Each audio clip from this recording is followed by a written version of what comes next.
Hey y'all.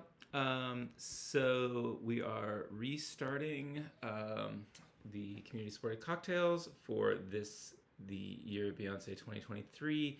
And we're going to start with a drink that I'm calling the Dark Phoenix because I used the word Phoenix in the email and it got stuck in my head and I didn't actually have an idea for a cocktail yet. So I started thinking about I would like to make a drink. I'm calling it Dark Phoenix after an X-Men character because that's just kind of how my brain is wired. Um, so I was thinking about Phoenix and the concept of the Phoenix and what elements would sort of translate from that myth into a drink. And the things that I was thinking of were heat and light and smoke. And so that is sort of what is going to be combined in this drink. And this is a variation on a drink from Milk and Honey that's called penicillin. But that's a Scotch drink, so we're not quite doing that. So, what are we actually doing?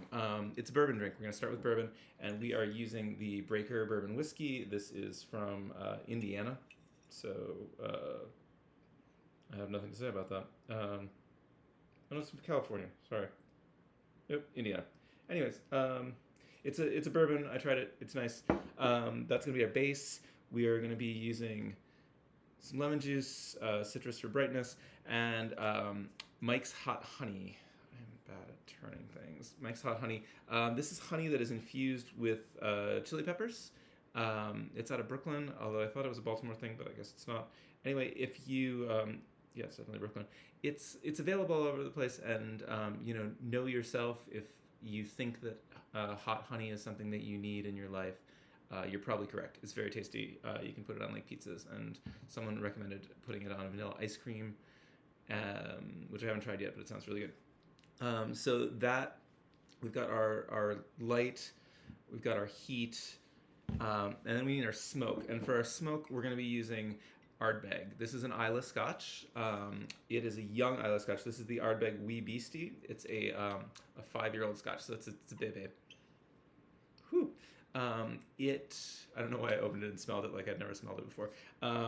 So Islay Scotches are heavily peaty, so they have a sort of, depending on your take on it, a taste that is smoky or tastes like a mouthful of Band-Aids. And the big one, the like big in terms of popularity and big in terms of taste, is the Laphroaig. And that's a little older, and the Laphroaig used to be the kind of thing that like nobody liked it because it tasted like Band-Aids, and now they've got a little swagger behind it, and people are like, I want to drink Laphroaig and look badass. And so some of the other Islay Scotches, which tried to incorporate the peaty taste but not have it really forward, have now tried to produce Scotches that taste a little more like Laphroaig, and the Wee Beastie is one of those. So Ardbeg usually ages their Scotches for 10 years, and this one is only aged for 5, so it's a really, like I said, it's a young Scotch, so the peat is a little more forward and hasn't had time to mellow out in the aging process. Okay, that was a long talk. We've got our shaker full of ice. We've got a glass full of ice. That's going to be a rocks glass, or a rocks drink. And we have a spoon because we're going to do a float. This, obviously, I won't do a float for the ones that are coming to you in your mason jars because I can't walk around with a bottle of scotch pouring little floats over it. So, we're going to start with our bourbon.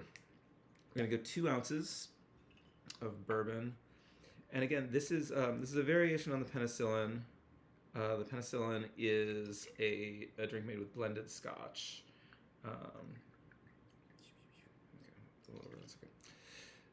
But we are substituting bourbon, so it's going to be a little sweeter, and that's going to balance out the heat of the Mike's Hot Honey, hopefully. All right. So then we're going to go 3/4 of an ounce of lemon juice and 3/4 of an ounce of the hot honey syrup. So this is a syrup that I just made a little while ago. It is equal part. It is actually closer to like 2/3 honey, 1/3 water. Then I boiled it down a little bit, so it's a nice, thick, simple syrup. So those are going to be the main components of our drink. Give it a nice shake.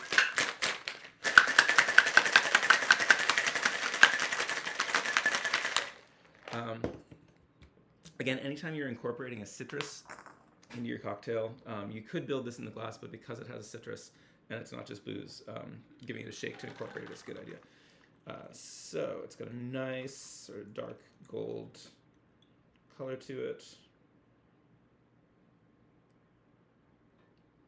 My measurements were surprisingly accurate. And then the last thing that I'm going to do to get that smoke element is I'm going to do just a float. A littlest bit. So for you guys, it'll be about 1/4 ounce per drink of an Islay Scotch. I'm going to pour it real nice and careful. I'm going to just float it over the top of the drink.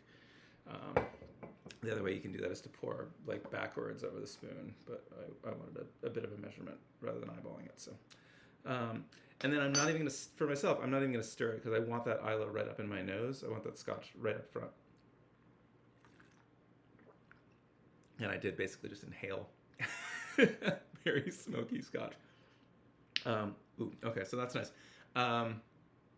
It's always nice when these things work out.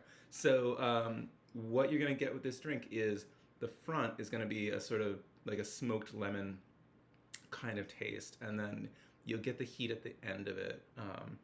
But it's a nice like sweet heat, and it's pretty subtle. Like you can dip your, I didn't dip my finger in the honey because I'm serving it to you, and that would be unsanitary. But you can just like sort of, you don't want to eat like a whole spoonful of the Mike's Hot Honey, but you could. And it's a nice like subtle later heat. So this is the Dark Phoenix. It will destroy all of your broccoli, people. That is going to make sense to like 2 of you. Anyways, it will be on your porches tomorrow afternoon if we have made such an arrangement, and if not, I will be coming up with something else in 2 weeks, and hopefully I will see you guys tomorrow in on my deliveries or somewhere else in the future. And take care. See you soon.